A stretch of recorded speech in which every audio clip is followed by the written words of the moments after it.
Hello, my name is Callum Mackison and I'm a fourth year audio engineering student at Perth College, UHI, and this is my project for sound design for interactive media. Originally it was meant to be displaying full range audio and taking the principles of spectrum analysis, whereby amplitude is measured over time and then is separated using electronic filters. Originally there was meant to be tubes coming out the top, and then a full range driver in the side that would fire out full range audio, and then at such a level that would be able to move these and manipulate them and then separate the frequency using wavelength as opposed to using electronic filters.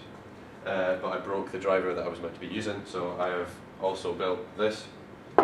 This is a tapped subwoofer speaker, and it's basically an old Logitech subwoofer driver and amp module with dedicated controls for volume and bass, and I've built it so the lowest frequency at peak will, it's half a wavelength or a full cycle will take that distance to come out of the front of the box. To get sound to go from obviously my laptop to the speaker, I'm using a couple of bits and bobs to make it a bit more interactive. So firstly I've got my laptop, and the interactive part of this is going to be the use of YouTube, iTunes and Spotify, so people can look up whatever they want and then see how sub-frequencies actually work, as opposed to just feeling them. They can see how they work. So from there I've got a USB, my Focusrite Sapphire USB, and that is running on RCA left and right, coming in on jacks left and right on my little Behringer 1622 FX, and I've actually got the sub running off an auxiliary, so that's just on a rotary control. What else? I've also got a set of headphones, so the idea being that people, when they come in to see how it works, they don't need to hear just the sub.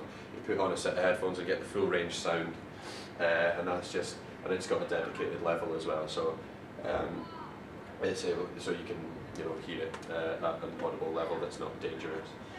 I've also got a wee microphone that can be used just to speak into if you want to see how much sub is in your voice and you can see it working. So what I'll do now is I'll demonstrate how this is going to work. I'm not going to use the headphones though.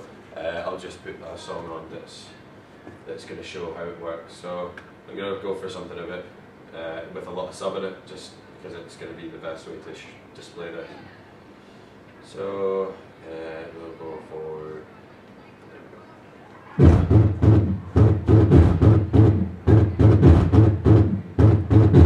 Just going to play this through for a bit, and then you'll be able to see how it works. And you won't be able to hear me over it because this thing's really powerful.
So that's how it works. Obviously the frequency that's being displayed most is in this area, just to do with the frequency content and of whatever's coming out. It's different when using the microphone, so I'll just display that a little. Yeah. Check 2. The problem with the sub is that it's so powerful that it is vibrating the entire project, heading towards off the table. Especially if you're speaking into it like this. Check, yeah, 1, 2. And it's also rattling a grill or something in the room. Yeah, so hopefully this is going to show frequency and how it works, specifically for low frequencies and how it reacts in air with a solid to show what's going on. So yeah, thank you for watching. So this is the project that I built for my sound design for interactive media module at college. It's basically meant to display low frequencies, so as opposed to going to a live gig where you get like hit with loads of low frequencies and you more feel it more than see it. This is to give like a visual representation of how it works.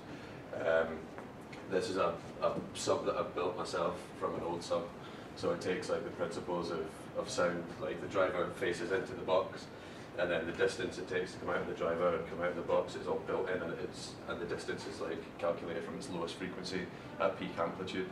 So I think it's 88 centimeters from driver to the front of the box, and then it comes out and is displayed. This is a new design that's been introduced into the consumer and professional market for achieving direct sub-frequencies, because it's really difficult to make them go in one direction. They have a habit of going everywhere. So this makes it, 1, really efficient, 2, really direct, and 3, makes it really, really loud because it doubles up the amplitude as it comes out.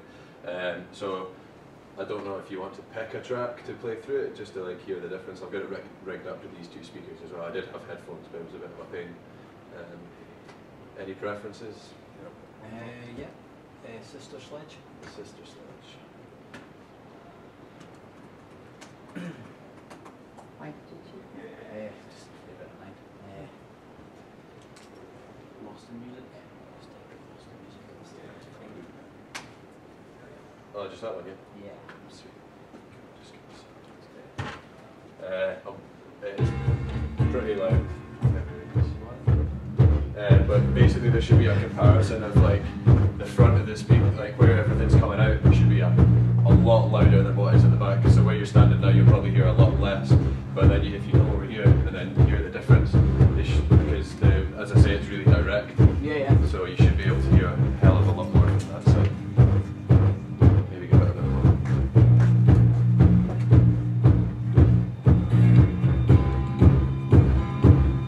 So yeah, this is originally, as well as like the whole fortune mark. Yeah, so as well as this being like a direct, a really efficient effect and direct way of producing sub, this is also an idea to be put into high schools and universities and colleges. So as well as displaying, it doesn't display like tracks very well because it's quite a complex amount of frequencies, but when you play like a single frequency, you can see how it actually works in the box. Especially with like all the polystyrean balls will stand up on each other as frequency comes out and then comes back and then creates one massive waveform at the beginning. So it's really noisy and horrible. So yeah, that's pretty much what it is. The whole idea is it's an educational piece of an educational installation for sound, because it'll be really good for physics classes and some maybe aeronautical modules in university or whatnot, just to see how sound wave actually work in a real-time environment. So yeah. That's lovely. Thanks very much for that. You got any questions at all that you want to ask you that? No, that was pretty clear. Good demonstrations. Thanks very much. That's cool, man. If you're up for it, I've got a wee feedback form that you could do as a group. It's just a simple like 4-question thing if you're up for it. It can be yes and no answers if you want. Or you can not do it if you want. It's Oh, up to you. okay. And there's business cards as well if you want to pick up a business card and you want to forward me any questions Well, about yeah, them. fill out the questionnaire if you just want to ask us questions. Yeah, cool man, I can do that. Okay, so do you feel you have gained knowledge of low frequency and how it operates in air? Yes. Yes. Cool. Did you notice the comparison in level between the front and the back? You notice how the balls like? Yeah, aye, they were faster up that. Yeah. Did the polystyrene balls represent the frequencies well? Yeah.